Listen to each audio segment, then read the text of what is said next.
Ghana is very much for people who have foresight, right, into things. There are areas that people were turning down buying land. I'm not buying land there. I don't want to live in that place. That place is bush, there's snakes there, there's this, that, and the other. Now, you who said it, you can't even afford that area for yourself. You can't afford it anymore. Hey guys, welcome back. Okay, so today's video is going to be dedicated to the Ghana property market. Now, for those of you that have been watching me for a long time, you will know that property has been of interest to me for a very, very long time. And I've been here a while now and I have observed a ton of stuff. But today specifically, I want us to focus on if the Ghana property market is now out of control. I'm sure everybody has their own opinion as to what they think based on your personal experiences. I'm going to tell you what I personally believe about the Ghana property market here. I believe the Ghana property market is actually out of control. I believe that because there are no real regulations, people just set prices anyhow. But then, you know, there are a few properties that I will say that do have a particular pricing, and that is because building materials, you know, if you've ever built a house in Ghana or had anything to do with construction in Ghana, you will know how nothing is stable. Today you can buy a bag of cement for 100 cedis.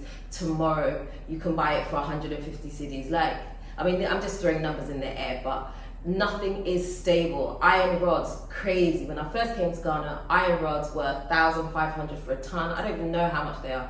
I don't want to ever have to buy an iron rod again in my life, honestly speaking. But it is out of control, and I'm just telling you some of the factors, the variables as to why it is. But some of it is just down to greed, and that is the truth. A lot of developers are very, very greedy when it comes to properties. I believe, and this is going to be a very honest video, I believe that it's because they feel like there's a lot of diasporans who want to return to Ghana, and therefore they want to take full advantage of that fact by thinking that people are coming with their dollars and they will buy whatever. Now, to an extent, that has been true in the past, especially when it comes to companies who have wanted to set up a business here, and then, you know, they put their workers or their staff, should I say, into houses where they've either rented or they've purchased the house in order for, you know, the staff to be able to use it. And so they've paid these exorbitant prices, and that has trickled down into the everyday residential person who can't necessarily afford it, because one myth that people have in Ghana is that people from the West have money. We may have access to funds, but there's still a limitation on that, because we still have to pay for, you know, you have to pay for the credit. It's not free money. We're still paying for it somehow. Some people don't even have access. And we have to remember that there is poverty in those Western countries too. So sometimes people are moving back to Ghana in order to restart their lives, and they're not coming with much. They're just trying to get a better bang for their buck, if that makes sense. And so, you know, by charging these exorbitant prices, it makes it difficult for people to move here, and it causes the property market to go absolutely chaotic, which is what I personally believe is happening right now. I personally know of a project that, you know, like you have apartments that are going for $350,000. To me, that is outrageous. Now, hey, I'm just gonna put this disclaimer and say I don't know how much it costs to build like a story building, you know, with like mega apartments. I don't know what the cost is of that, but to me, 350,000, 400,000, 450,000, 500,000 is a lot of money. And I'm not saying don't make those kind of apartments, make them, but just know that your market is going to be smaller. You're not targeting the everyday diasporan who is moving back and just wants to start life here or something like that. That you are tailoring your property to people who have a particular income bracket. And if they have the means in which to buy, then that's fine. You know, I've always said that if you can afford something, it's not expensive. If you can't afford it, it's expensive. That's just what it is, you know. If I want to, for example, buy a pair of shoes and the shoes is $100, you know, you're gonna get a group of people who are gonna say $100 is too much. You're gonna get a group of people who say $100 is nothing. It just depends on where your income earning bracket is. But for the majority of people who are moving to Ghana, they have a particular income bracket, and even if they do have the money, some people don't want to spend that money because they feel that they can get better for their money outside of buying that particular apartment. And so it's made the property market kind of all over the place, you know. It's like if you want to really get your hands on a really good property that has value in it, it's going to take some time for you firstly to hunt. It's not going to be in Accra. You know, there are going to be other factors. Accra right now is saturated with properties. A lot of the properties are even vacant because people cannot afford them. They were built to appeal to a particular type of people, and those particular type of people are not coming. Like, life is hard right now financially for everybody, you know. Even if you're rich, it's not as easy as it was 20 years ago, 15 years ago, whatever, right? Money is hard to come by. It's not like that. So people are not just giving out money willy-nilly just like that, you know. We know about the currency fluctuations. We know about all those things that are affecting different things. So like right now, what everyone's doing is, you know, with the fluctuation of the cedi and the dollar and all of that, right? So now where people were pricing in dollars, they now want to price their property in cedis, which I get. Hey, if I had property, I would do the same thing. That's just the truth. But, you know, it makes it difficult because where people were pegging their property against the dollar because they wanted to keep the what do you call it? What am I trying to say? They wanted to keep the value of the property stable, right? They're not able to do that when the city is becoming stronger, and so things have to switch up, things have to change. It affects everybody's income, it affects how much buying power you now have in Ghana if you're coming with the dollar. You know, it messes a lot of things up, and the property market is really not helping at all. It's completely saturated.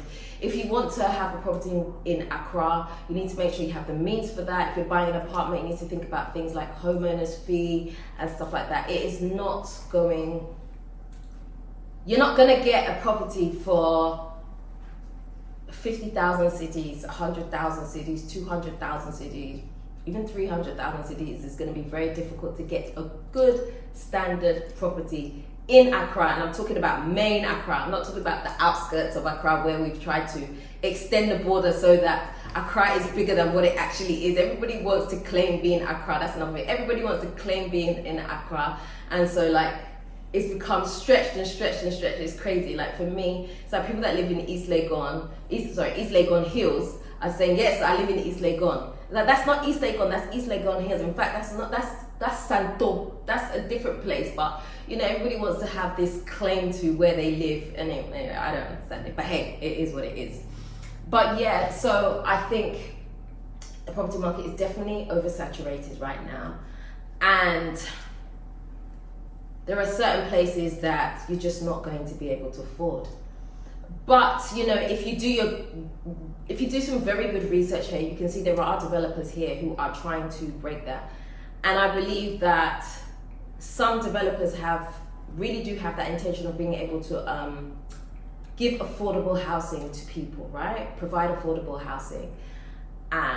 People like Rush, for example, who's building, you know, he's got his properties that he's doing, like, they're very affordable. But, you know, again, this is another thing. People sometimes lack vision when it comes to things like that because they don't see that it's completely built up yet. They don't see enough happening that it puts them off because you don't understand the system here in Ghana. It puts them off buying because they feel like there's nothing there.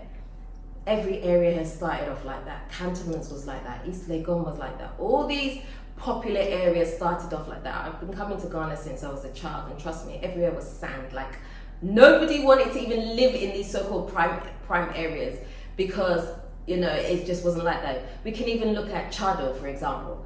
Chado, how many years ago? Who wants to live in Chado? Nobody even knew what Chado was. But now Chado is quite an up-and-coming area, so now people are more open to living in that area, and that's just how Ghana is. It develops. Areas develop very, very quickly. So going back to Rush's property, I would say that, you know, he's trying to build this community. He has a vision for what he wants to do. He's trying to keep costs low because he knows what it's like to come here and start a life and try to build. And people like that you have to respect. There's another project that's happening with Rammed Earth. I'm sure some of you have heard about Rammed Earth. Rammed Earth is another way to build. It has really great benefits. It kind of resembles, when they used to say Africans build in mud huts. Now people thought that, those that build mud huts, they're just stupid people, they don't know anything better, this is how they build. But no. Very, very smart, because when you build mud huts, it's built with the climate in mind and things like that. There are benefits to it. And it's sustainable, right? And so there is a company that is going around and building these sustainable houses. In fact, I'm just going to do a small plug here because I really like the project.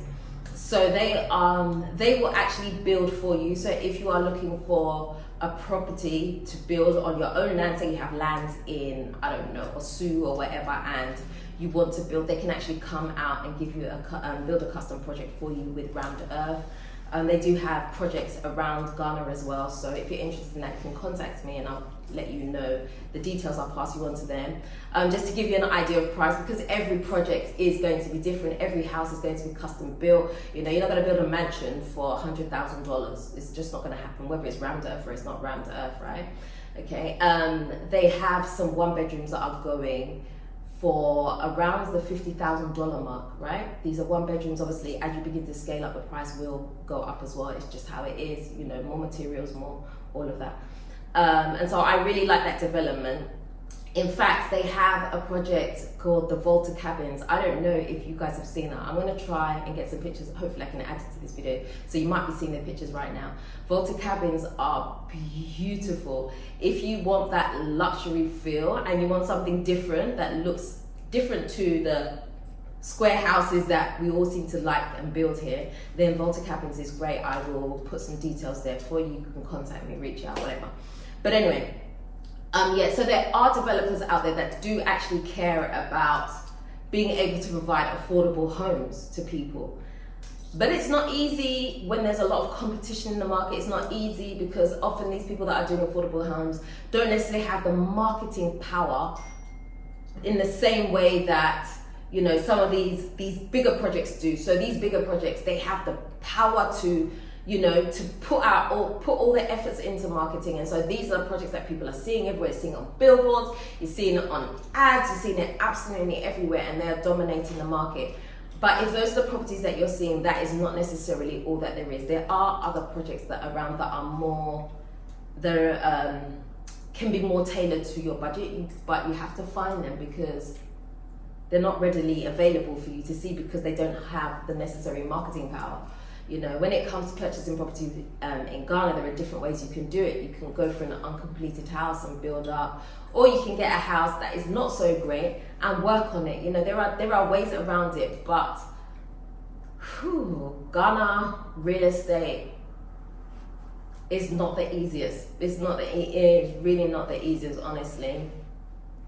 Whether you want to build or you want to buy, whichever one you choose to do, there's going to be issues that you're going to have because that's just how it is. Unfortunately, that is just how it is.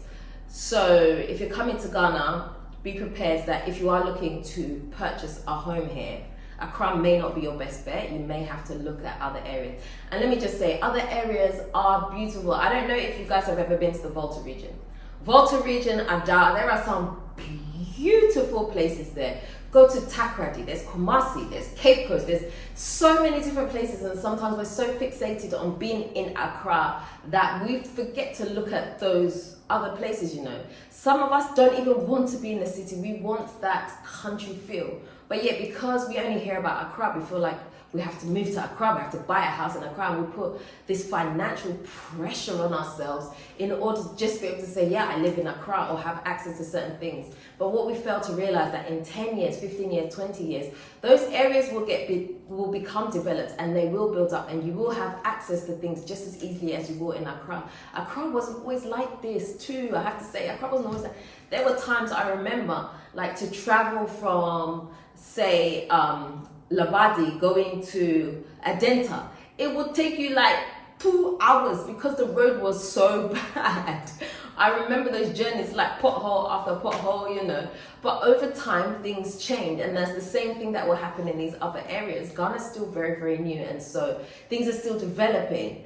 And as they're developing, that's your time to get in. You don't jump into something when it's already developed. That one, the market is saturated. It's like you don't buy stocks when the company has already blown up. You buy it when it's in its infancy stage, and then you get some bang for your buck, you know. And that's how it is here when it comes to investing in property. Whether you want to buy it, you want to rent it, whatever it is that you just want a place to live, you know, like, you have to think about these things. You have to have the vision and the foresight. Like, Ghana is very much for people who have foresight, right, into things.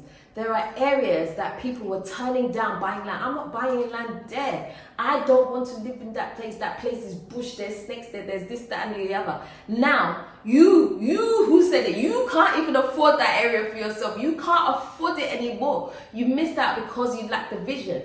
And even for me, when I first came to Ghana, you know, we were going to buy some land in East Lake on the Hills. Whether or not that was genuine land, I don't know. But it was going for like 30,000 cedis for a plot. And I was like, nope, I don't know about this, the stories that I've heard, and I didn't buy. Right now, if I want to go and buy a plot in East Lake on the Hills, I cannot afford it. I don't have the funds for that. And so you have to have vision. That's why I say Ghana is for those that have vision, those that are entrepreneurial, those that are willing to take risks, those that are willing to hustle hard. It's for people like that. Honestly speaking, I'm just telling you the truth, yeah? Because, you know, we are tired of sugarcoating things on this channel. We are just going to say it as it is, okay? So if you are someone who you want security, if you are someone who you want security in a job, you don't want to take risk, you have a budget, your budget is very tight, then, you know, you're going to have to put some plan Bs in effect somehow. You might have to be doing a lot more traveling back and forth than what you would have hoped. You're going to have to think of some things because fluctuation in currency. Yesterday, it was not literally yesterday, but, you know, figuratively speaking, yesterday, the pound or the dollar or whatever was 15 to 1, 20 to 1. Today, the dollar is like 10 to 1. The pound is like 13 or 14 to 1. It's like, you know, these things you have to factor in because it is going to affect you. There's going to be times that you're going to win. There's going to be times that you're going to lose. And whatever budget that you've come to Ghana with has to be able to accommodate all of those movements. Otherwise, you know what's happening next. It just is. So yeah, anyway, I don't want to digress too much from the topic of the video, which is the Ghana property market saturated? You know, yes. It is. We do have a real problem here. You know, for me personally, if I was to be moving back to Ghana again, as a single person, like no kids, no nothing, I would come and do it with friends. That's what I personally do. I'll do it with friends, tight friends, the people that I can invest with. Let me just say that again. Let me scratch the word friends, because not all your friends you can invest with. People that I can invest with that have vision and foresight, I would invest with them to buy a property here. And what I would do pretty much what the Indians do. So we buy this house together, we put our money in. Hey, we save up to buy the next one. The next person lives in the next property, and we keep doing that until we all have a property, just to make it easier. So no one is forking out on rent. We're just focused on each of us getting a house, or if that's what I personally would do. That's what I would do if I had that flexibility to do that. Hey, but that's me. Everybody's different. You know what I'm saying? But yeah, I'm interested in knowing what your thoughts are on this. What do you think about what I've said? If you have stories to share as well, let me know. I'd love to hear them. And yeah, that's it. So that's all I'm going to say for now, you know. I'm very excited about being back and doing these types of videos. I feel like I'm back with some fresh energy. I'm here to tell it all and all that good stuff. So yeah. So again, if you are interested in these Volta cabins, or you're interested in, you know, the rammed earth, then reach out to me. If you're interested in getting plots of land, you know, reach out to me and we'll go from there. Okay, that's the end of today's video. If you haven't already subscribed to this channel, do me a favor, hit the subscribe button and the notification bell. Don't forget to also like, comment and share this video. Until next time.